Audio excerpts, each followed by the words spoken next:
اور ولدالین کے بارے میں میرے نبی پاک صلی اللہ علیہ وسلم نے فرمایا جب امام ولدالین کہے تو مقتدیوں کو آمین کہنا چاہیے، اس لیے کہ فرشتے بھی آمین کہتے ہیں۔ میں نے اسے حدیث سنائی، مجھے کہنے لگا جی وہ بات آپ کی صحیح ہے، لیکن قرآن مجید میں ولدالین کے بعد آمین لکھی نہیں۔ میں نے کہا یار آپ میری بات سمجھیں، میں نے آپ کو تھوڑی کہا ہے کہ لکھی ہے، میں نے کہا نہیں لکھی، لیکن حضور کا فرمان ہے جب امام ولدالین کہے تو مقتدی آمین، بولیے مقتدی آمین کہیں، تو کہہ دیا تو مان جا۔ کہنے لگا جی یہاں نہیں لکھا۔ میں نے کہا آپ نے قرآن جی سارا پڑھا ہے؟ کہتا نہیں، سورۃ فاتحہ پڑھی ہے۔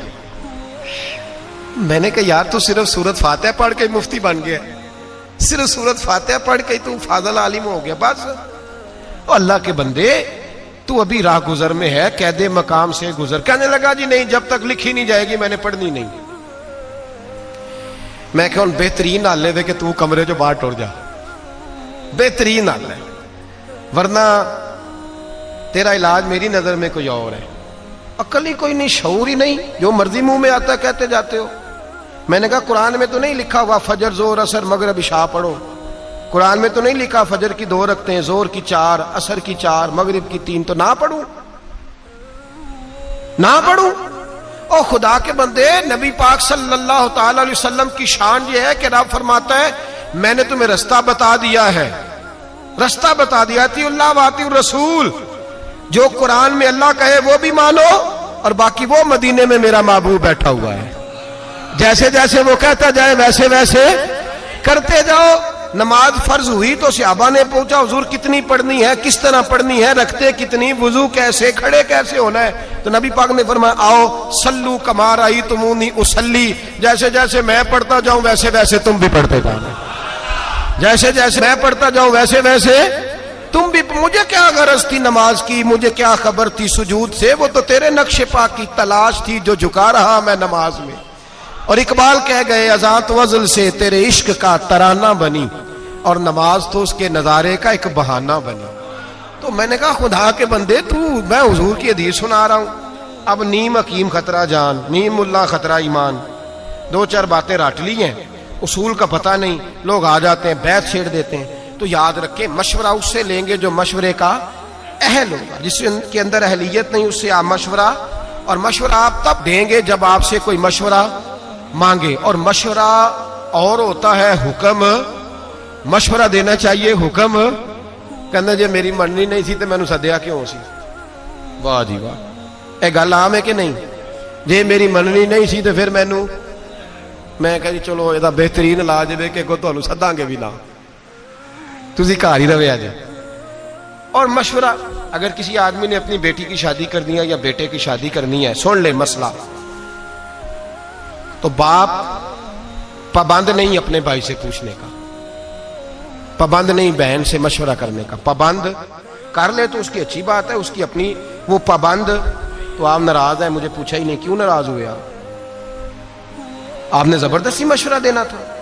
اور پھر جب کوئی مشورہ دے تو اسے آپ نے مشورہ دینا ہے، مشورہ مانگے تو اسے مشورہ دینا ہے۔ حکم کہتے میری اتنے منی نہیں جاندی، میں چلا جے واک آؤٹ کرنے لگا، میری کوئی مانتا ہی نہیں تو السلام علیکم۔ او خدا کے بندے آپ حکم کریں، پھر مشورہ تو دے ہی نہ، پھر آپ حکم کریں۔ سنو بخاری پڑھنے لگا ہوں، اگر یہ حدیث آپ کی سمجھ میں آئی تو آپ کے بہت سارے مسائل، بہت سارے اختلافات، بہت ساری انا پرستیاں، بہت سارے ذات کے بت ٹوٹ کے گر جائیں گے۔ میرا یہ دعویٰ ہے اگر یہ حدیث سمجھ میں آئے تو بہت سارے بت ٹوٹ جائیں گے، پاش پاش ہو جائیں گے۔ کائنات میں اگر کوئی سب سے زیادہ عزت والی ذات ہے تو وہ میرے رسول کی ذات ہے، اور اللہ فرماتا ہے فَلَا وَرَبِّكَ لَا يُؤْمِنُونَ حَتَّى يُحَكِّمُوكَ فِي مَا شَجَرَ بَيْنَهُمْ۔ حبیب جو تیرا حکم نہ مانے میں اسے مومن ہی نہیں مانتا، جو تیری نہ مانے میں اسے مانتا۔ سوال ہی پیدا نہیں ہوتا کہ تیری کوئی نہ مانے، یہ کیسے ہو سکتا ہے؟ ایک غلام کنیزہ بی بی تھی، حضرت بریرہ نام تھا۔ حکم یہ تھا غلام کے لیے، کنیز کے لیے حکم یہ تھا کہ اس کا آقا اگر چاہتا تو اپنی مرضی سے اس کی شادی کر سکتا تھا، لیکن جب وہ آزاد ہو جاتی، جتنے پیسے اس کے آقا نے دیے ہوتے، اگر وہ پیسے دے کے بی بی آزاد ہو جاتی کہ یہاں وہ چاہتی تھی دوبارہ شادی چاہتا تو اپنی مرضی سے نکاح خود ختم ہو جاتا آزادی کے بعد. اب چونکہ لیکن جب وہ آزاد ہو جاتی نہیں رہی، اب وہ مسئلے بھی وہ اس طرح سے شریعت کا حکم بھی نہیں آتا، چونکہ وہ لوگ ہی موجود نہیں رہے جن پہ حکم آتا تھا. تو جناب بریرہ رضی اللہ تعالیٰ عنہ غلام تھی. خاص غور کرے، میں نے کہا یہ پہلو سمجھ گئے تو بڑے مسئلے حل ہوں گے. وہ غلام تھی، ان کے آقا نے حضرت مغیث رضی اللہ تعالیٰ عنہ کے ساتھ ان کی شادی کر دی، نکاح ہو گیا، رہنے لگی. کچھ عرصے کے بعد ان کے آقا نے کہا کہ اب میرا دل کرتا ہے تو نیک بڑی ہے، مسلمان بھی ہو گئی، یا میرا دل کرتا ہے کہ میں بغیر پیسوں کے تجھے آزاد کر دوں. اللہ نے فضل کیا، بندے کے دل میں نرمی آئی، اس نے آزاد کر دیا. اب نکاح چاہے تو وہ رکھیں چاہے تو وہ نہ رکھیں، یہ حکم ہے شریعت کا. حضرت بریرہ کہنے لگی میں نے نکاح نہیں رکھنا، چھٹی، میں کسی اور جگہ نکاح کروں گی. ان کے خاوند نبی پاک کی بارگاہ میں آئے، کہا یا رسول اللہ صلی اللہ علیہ وسلم، حضور میری بیوی رہنا نہیں چاہتی اور میرا اس کے ساتھ جو وقت گزرا ہے بڑا اچھا گزرا ہے، اب شریعت اسلامیہ نے اس کو آزاد کر دیا ہے، آپ اس سے کہیں کہ میرے ساتھ وقت گزارے، میری کوئی کمی ہے تو بتائے، میں اصلاح کر لیتا ہوں، لیکن میرے ساتھ وقت گزارے. قربان جاؤں میں مدینے والے محبوب تیری ذات پر. یہاں تو میں ڈٹ گیا ہوں، میری نہیں مانی. اور میری نہیں مانی، میرے مصطفیٰ کریم سید عالم صلی اللہ علیہ وسلم نے اس عورت کو بلایا. پہلی بات یہ کہ اس عورت کی جو مذہبی حیثیت تھی وہ یہ تھی کہ وہ میرے نبی پاک کی کنیزہ ہے، حضور حکم دے وہ نہ مانے، یہ ہو نہیں سکتا. دوسری حیثیت یہ کہ دنیاوی طور پر بھی کوئی بڑا معاملہ نہیں، وہ کنیز ہے. جو دنیا کے اس وقت معاذ اللہ معاملات بنے ہوئے تھے ان میں بھی کوئی بڑا درجہ نہیں. میرے نبی پاک نے بلایا اور بلا کے فرمایا تیرے خاوند کی خواہش ہے کہ تو اس کے ساتھ رہے، تو تو اگر بہتر سمجھے تو اس کے ساتھ رہ. واہ معصوم آمنہ تیری عظمت، کیا شعور دیا ہے حضور نے غلاموں کو. وہ آج تو اتنی آزادی ہے، اتنے کالم ہے، اتنا میڈیا ہے، پھر بھی قوم کو شعور نہیں. یہ ہے شعور جو میرے رسول کا عطا فرمایا ہوا ہے. وہ بی بی جو کسی کے گھر میں برتن مانجتی ہے، جو کپڑے دھوتی ہے، جو جھاڑو دیتی ہے، اس عورت کو میرے نبی نے اتنا باشعور کیا، وہ کھڑی ہوئی ہاتھ باندھے، کہا مدینے والے محبوبہ تو حکم دے، میں جان دینے کو بھی تیار ہوں. یا رسول اللہ حکم کرے، میں ٹکڑے ٹکڑے ہونے کو تیار ہوں. گویا کہتی ہیں حضور حکم مل جائے تو میں بھوک کاٹ کے مجبور رہ کے راتیں جاگ کے خاوند کی نوکری کروں گی. پر سونیا آپ کا دیا ہوا شعور ہے، پہلے مجھے یہ بتائیں یہ میرے لیے حکم ہے کہ مشورہ ہے؟ سنو سنو سنو، سمجھو، حد ہو گئی.